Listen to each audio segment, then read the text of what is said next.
राधे राधे दोस्तों। भागवत कथा का भी का आगे का प्रसंग है।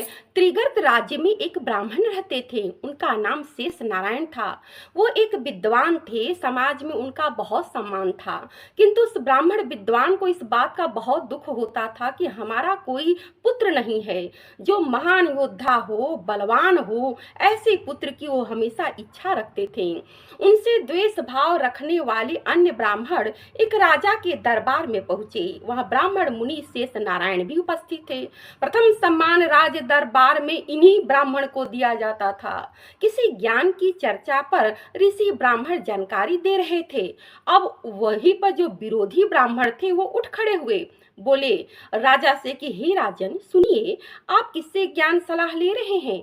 यह शेष नारायण जी महाराज तो ब्राह्मण विद्वान हैं, किंतु स्वयं ही निसंतान हैं। इतने बड़े विद्वान होकर स्वयं ईश्वर से क्यों नहीं पुत्र प्राप्त कर लेते? उन विरोधी ब्राह्मणों की अपमान भरी बातों को सुनकर शेष नारायण मुनि बहुत दुखी होते हैं और उसी समय संकल्प भी लेते हैं कि मैं महाप्रभु शिव भगवान को प्रसन्न करके एक वीर योद्धा पुत्र वरदान में जरूर मांगूंगा। वह घने वन के जंगलों में चले गए तपस्या करने के लिए। वहां पर मिट्टी का शिवलिंग बनाकर उन्होंने तपस्या करना शुरू कर दिया। ऋषि शेष नारायण जी भीषण धूप, बारिश, कठोर ठंड से समाधि में लीन होकर भगवान शिव के ध्यान में डूब गए। उनके 12 वर्षों के भीषण उग्र तप से प्रसन्न होकर भगवान शिव प्रकट हो गए और वर मांगने को कहते हैं।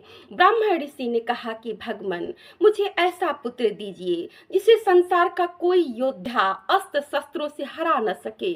मेरा पुत्र बलवान हो, वीर पराक्रमी हो। शिव जी ने वरदान दे दिया और चले गए। अब कुछ समय के बाद स्वर्ग की अप्सरा रंभा धरती पर विचरण करने के लिए आई थी, यानी घूमने के लिए आई थी। ऋषि उसको देखकर विवाह का प्रस्ताव रखते हैं। उस तेजस्वी ऋषि से विवाह के बाद अब उस रंभा से ऋषि का ही एक अद्भुत बालक जन्म होता है, जिसकी आंखों में अलौकिक चमक था। उस बच्चे का नाम ऋषि ने काल यमन रखा। वही यमन देश के जो राजा थे वो भी निसंतान थे।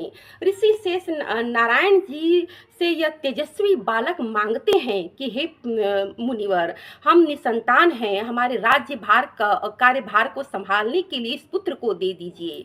ऋषि उस बालक के उज्जवल भविष्य के लिए अपना पुत्र उस यमन देश के राजा कालजंग को दे देते हैं। अब कालजंग उस बालक को अपना पुत्र बना लेते हैं। उस बालक को युद्ध कला कौशल भी सिखा देते हैं। धीरे धीरे राजा का यह पुत्र काल यवन बड़ा हो चुका था। अत्यंत बलशाली वीर योद्धा था। आज तक किसी भी राजा ने उसे हराया नहीं था। काल यवन वीर पराक्रमी तो था ही, लेकिन जैसे जैसे समय बीता था, समय के साथ साथ काल यवन महान अहंकारी बनता चला गया। स्वभाव भी उसका कठोर निर्दयी होता चला गया। वह अपने पराक्रम से के आगे सभी को तुच्छ कमजोर समझने लगा। और एक बार वह जाकर नारद जी से पूछता है कि मुनिवर, जरा हमें यह बात बताइए कि इस संसार में मुझसे भी बड़ा वीर पराक्रमी कोई योद्धा है?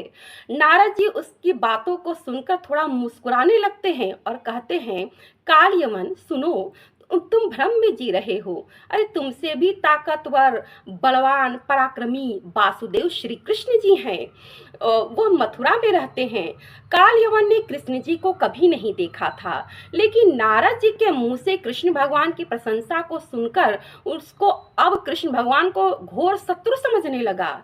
बोलता है, ठीक है, मैं कृष्ण से युद्ध करूंगा, और युद्ध के लिए श्री कृष्ण भगवान को ललकारता है और कहता है कि मैं भी देखूं कि कितना ताकतवर है यह कृष्ण। अब उसी समय मगध के राजा जरासंध भी श्री कृष्ण भगवान के विरोधी थे। अब काल यवन जरासंध दोनों मित्र बन गए। दोनों ने मथुरा पर आक्रमण कर दिया। काल यवन ने मथुरा को चारों तरफ से घेर लिया। मथुरा वासियों में अफरा तफरी मच गई। सताए जा रहे थे उन मथुरावासी, किंतु यह सब देखकर सुनकर भी श्री कृष्ण भगवान शांत मुद्रा में बैठे बैठे थे। भगवान श्री कृष्ण योजना बना चुके थे कि उसे परास्त कैसे किया जा सकता है। वो जानते थे कि काल यमन को शिव भगवान ने वरदान दिया है कि इसे कोई अस्त्र शस्त्रों से तो पराजित ही नहीं कराया जा सकता है, जिस कारण से युद्ध में उसे जीता ही नहीं जा सकता था। इसी के वजह से भगवान श्री कृष्ण ने उसके लिए कुछ और ही सोच के रखा था। उधर काल यवन भी श्री कृष्ण को देखना चाहता था कि वो श्री कृष्ण जी को युद्ध के लिए ललकारने लगा। वहीं श्री कृष्ण भगवान उसको अधिक से अधिक क्रोध दिलाते जा रहे थे। अब आगे की कथा नेक्स्ट वीडियो में जुड़े रहें दोस्तों। राधे राधे।